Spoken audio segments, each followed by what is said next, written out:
A couple of days ago, an article got released in which Maciej Skorowski, technical director of Bioware, confirmed that the new Mass Effect is in early development.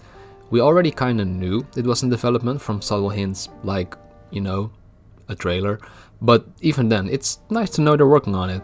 What's even better though is that it gives people like us, the fans, room to debate and argue on what they did or did not like about the previous entries in the series. I love Mass Effect. I played through the original trilogy a couple years ago and then proceeded to buy the Legendary Edition as well the day it got released, so I've gotten quite a bit of experience about all of the beauty and the many flaws the trilogy offered. I also played through Andromeda, by the way.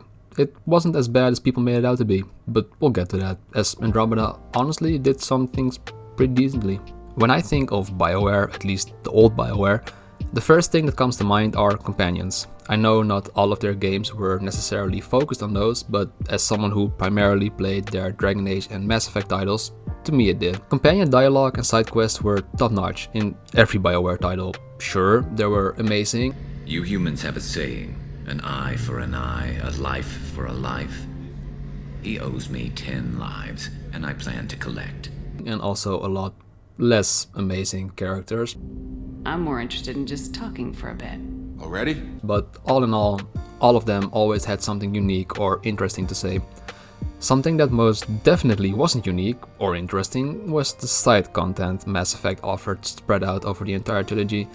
Now, truth be told, when I really started thinking about it in hindsight, it wasn't that bad, but still, there were a lot of, hey, go to these 5 random locations just to press scan and then head back for a 500 credit reward type of missions that added nothing to the overall experience. Obviously the main content made up for those lackluster missions, but it always felt like such a missed opportunity to have this enormous endless world of infinite galaxies only to let the player explore like 20% of it. It would also open up so many options like buying property, new vehicles, or even base building. The galaxy is endless and so are the opportunities here.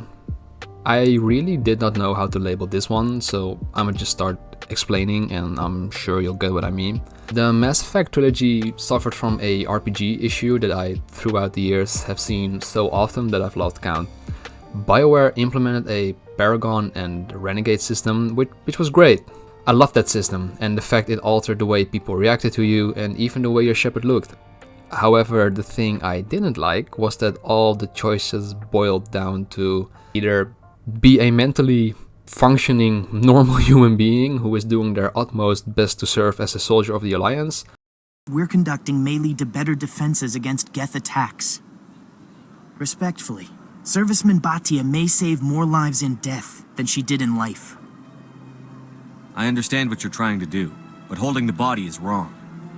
Commander, you of all people should understand how far we must go to protect humanity.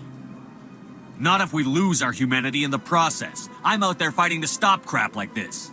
Or be a complete narcissistic, sadistic psychopath who can't stop assaulting civilians and murdering people who've already surrendered or done nothing wrong. You son of a bitch! Now, there's nothing wrong with role-playing as a complete asshole. As a matter of fact, I actually think the older Bioware games are some of the few RPGs which really nailed that aspect.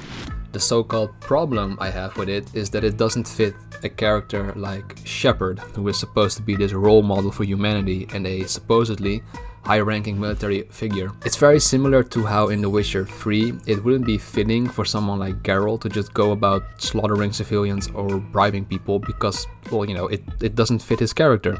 He was an already existing character, you had some movability, but at the end of the day you were still controlling a character that had his own thought process and ideas.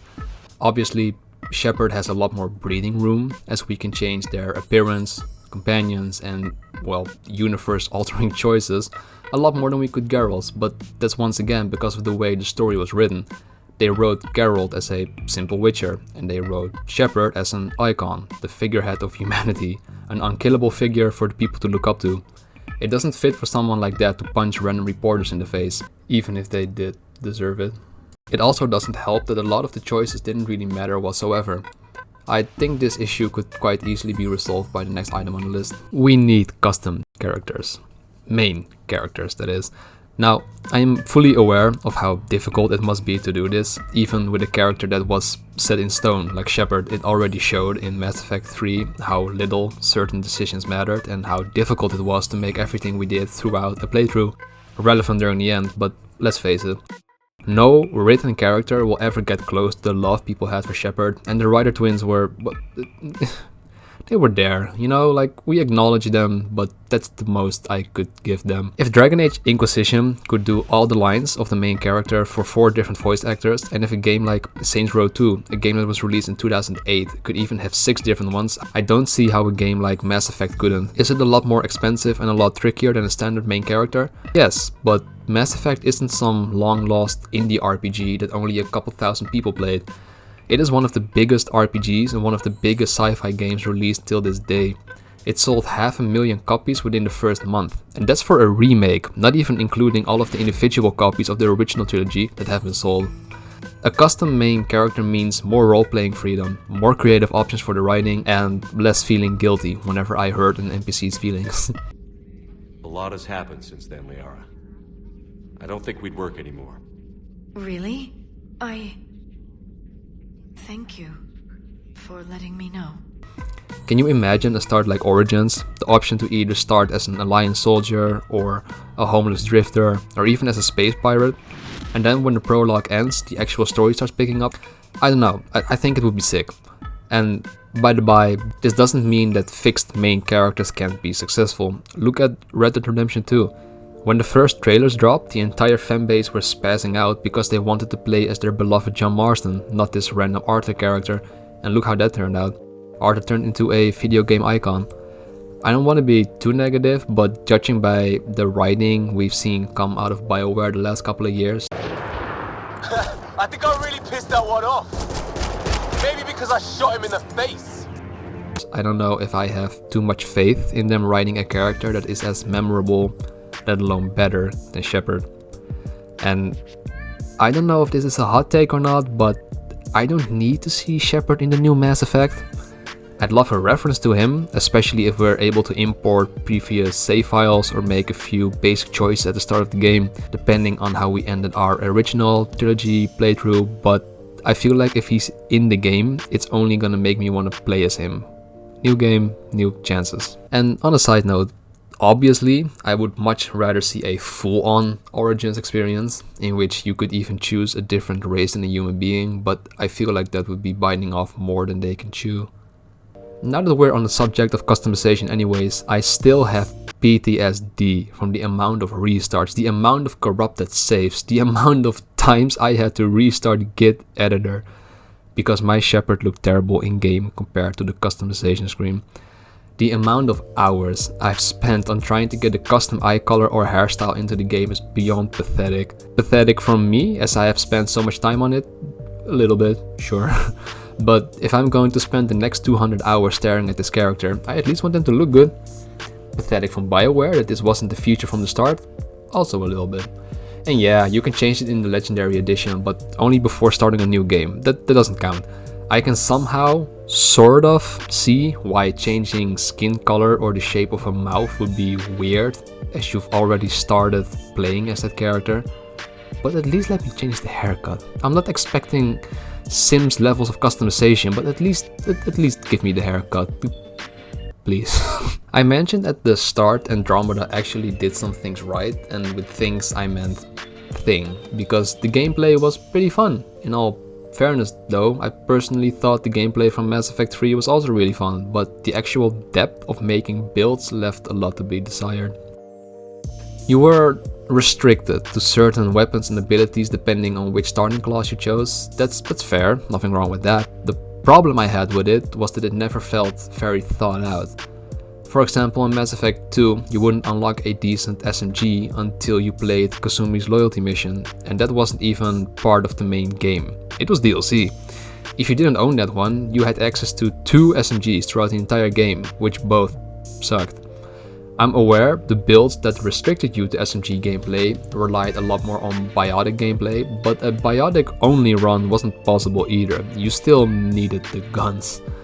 I'm not bashing the general gameplay, by the way. Warping towards people and blasting them with a shotgun or slowing down time and sniping people felt fun enough for an entire playthrough, or at least it did for me, but I do feel like an overhaul would benefit the game and is actually much needed. Obviously saying, oh, just add more guns and abilities is kind of a no shit statement, but I feel like Mass Effect is one of the few RPGs which really nailed fun, addictive combat together with a great narrative. Not a lot of them have that. The narrative part was top notch, like 10 out of 10, but the gameplay was still pretty stiff and straightforward until Andromeda was released. Now, obviously this is highly subjective, as many people don't care about min-maxing a character and looking up builds, but even them, they can always make general classes for people who don't care about that stuff. For me, I'd like more ways to put builds and abilities together, resulting in faster-paced, movement-based combat instead of cover-to-cover peek and shoot. They were already going this route anyways with Andromeda and Anthem, as you spend more time flying around and jumping from building to building in those games, and I'd be happy to see them continue doing this, especially if combined with the less restricting options I mentioned before. So, there you have it. 5 pretty straightforward things I personally would like to see in a new Mass Effect game. I kept this list pretty simple, nothing here is too groundbreaking or innovative, but I feel like some things were a bit of a curveball as to what most people are expecting. I also wanted to say things I disliked about the previous games or actual speculations about where the story will go next for different videos, otherwise this one could have been an hour long. If you agree, let me know. If you disagree, write a very peaceful and nice comment for me so that I can reconsider certain points, and yeah, thanks for watching.